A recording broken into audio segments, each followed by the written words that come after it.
Thank you for having me. My name is Sara Tiew, and I've been a consultant for the past 10 years. I'm the public sector leader and the job redesign practice leader from Mercer, Singapore, where I partner heavily with the Singapore government on topics relating to sectoral workforce planning, skills future Singapore, and job redesign, all of these themes being very closely related to future of work.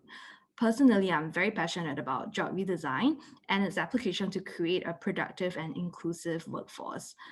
I'm currently based in Geneva, where I'm serving my fellowship with the World Economic Forum for the Preparing for the Future of Work initiative. Prior to my move to Geneva, I was selected to participate in Mercer's Global Rotation Program and spent a year in Mercer, New York, focusing on future of work and workforce transformation.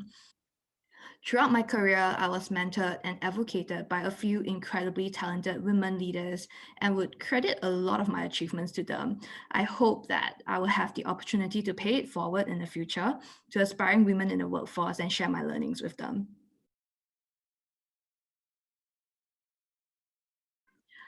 This is the perfect time to chat about future of work. In the past decade, the discussion on future of work revolves around technology and automation, or the fact that we need to relook at education systems to develop relevant skill sets for the future workforce. So, for instance, we reacted to alarming statistics in the headlines, such as millions of workers at risk of displacement due to automation. But oftentimes, we miss the opportunity to understand the full picture.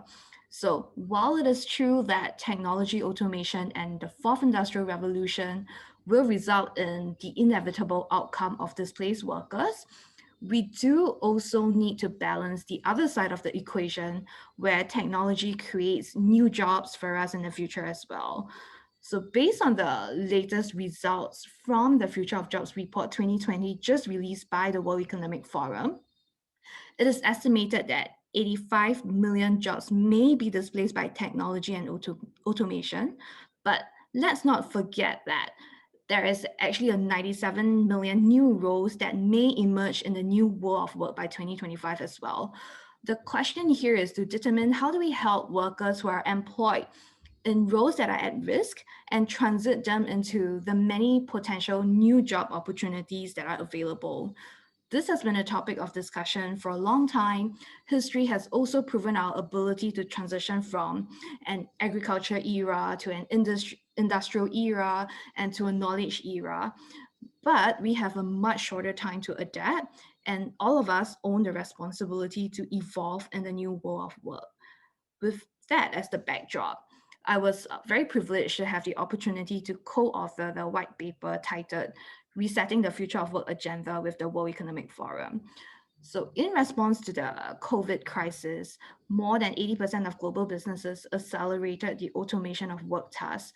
Through the pandemic, companies changed their operating practices essentially overnight, prompting many to re-examine their approach to work, the workplace, and their workforce. Essentially, what we want to do is to ensure that the operating practices are aligned with the company's new direction, the workforce is adequately prepared for new operating practices, and the workplace is set up to enable workers to do so.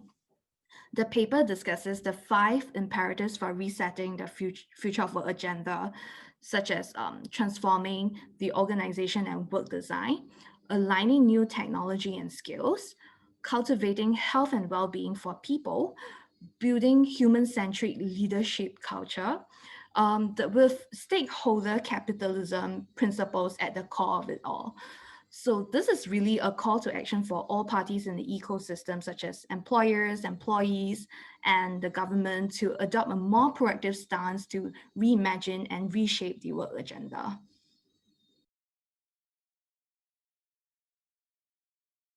So we have seen a couple of great examples of how employers had creatively adapted their workforce strategies through COVID. So in Argentina, for example, there was a collaboration established between General Motors and Unilever, where General Motor employees were redeployed to Unilever to help Unilever cope with the surge in production volume during COVID. The outlook to grow the redeployment ecosystem is positive, and I hope to see more employers coming on board to do so.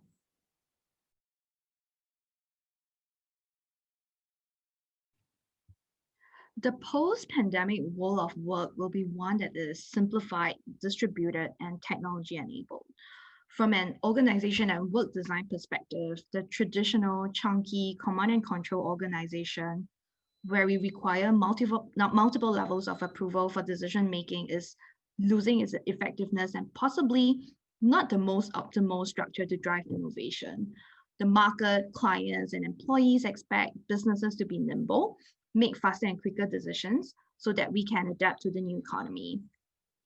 We expect to see a rise of formal, agile project team structures with the aim to shorten product life cycle, respond faster to the market, and cross-pollinate resources across functions. In the future, we will hear more successful case examples of companies that turn to agile as an operating principle, for instance. We are also likely to move towards hiring individuals for their skill sets as opposed to hiring individuals to fit into a box within an organization chart. Candidates with diverse experience and skills will be valued as they prove themselves compatible for projects of varying nature. So, in addition, the gig workforce is expected to grow as organizations embark on a journey to simplify work. Prior to the pandemic, the share of gig workers in the US alone has increased by 15%, and recruitment giants like Adecco had also recently commented that more employers are expecting further hiring of gig workers in the future. So, for companies, the gig workforce serves as a potential interim solution for filling critical vacancies, closing short-term expertise gaps, or relieving seasonal peaks. For individuals, gig opportunities provide temporary employment and more flexible working terms for those who have been displaced or for retirees and caregivers. It also offers opportunities for technical experts who prefer to freelance. With the growth of gig workforce in our labor market, we can expect more regulations or market pressures to protect the employment terms for the gig workers, such as fair wages and social security. Finally, the focus on developing technology-enabled businesses will continue to intensify. Technology has been and will continue to be a key enabler for businesses to enhance new offerings or simplify processes. Conversations in the past may have labeled technology as a good to have, but it has rapidly shifted into a must have for organizations. We need to proactively identify and understand the impact of technology on our work. Some of the tasks will cease to exist as we reorganize existing work or create new work. The important point here is to be able to timely redefine the skill sets required for the new work, retrain workers, and transit them into the redesign roles. While the pandemic has been challenging for the most part, there are a couple of positive takeaways which we should embrace for the future.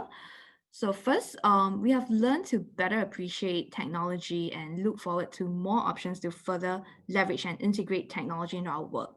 We have also demonstrated our ability to cope with a great amount of change and prove that remote working is a viable option for both employers and workers. We have since redefined the term employment. The combination of gig workforce and remote workforce allow employers to expand their talent base beyond traditional sources. Remote working removes physical boundaries that previously limited the talent pool and enables hiring across cities, states, and countries. In addition, we can best utilize remote working to further diversify our workforce by extending remote working to the traditionally marginalized groups. I'm personally hoping that we provide more employment opportunities for women, caretakers, and persons with disabilities so that we provide them a means to make a better living in the future.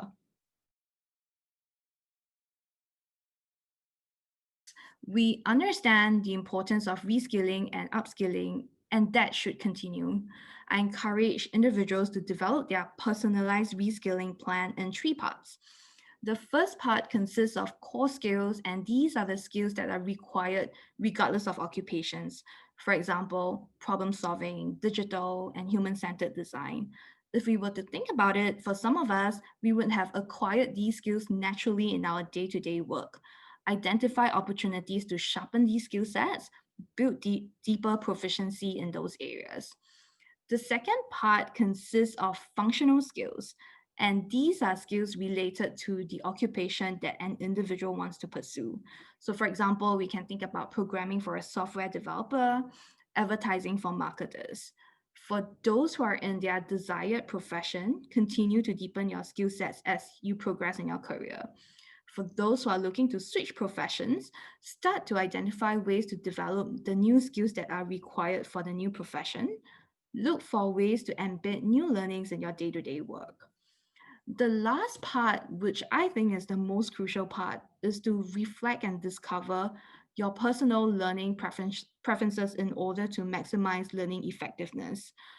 We have spent a lot of time discussing what to learn, and we have more employers, more education institutions offering more courses, but little has been done to educate people to take that step back, to reflect and discover about their personal learning styles. Some learn better through an intensive workshop, whereas some learn better through practical applications in a workplace. Ensure that these personal learning styles are communicated back to the employer and the manager so that the right inputs are given to design future learning programs. To drive further progress in workplace learning, employers need to look for ways to embed and synchronize learning.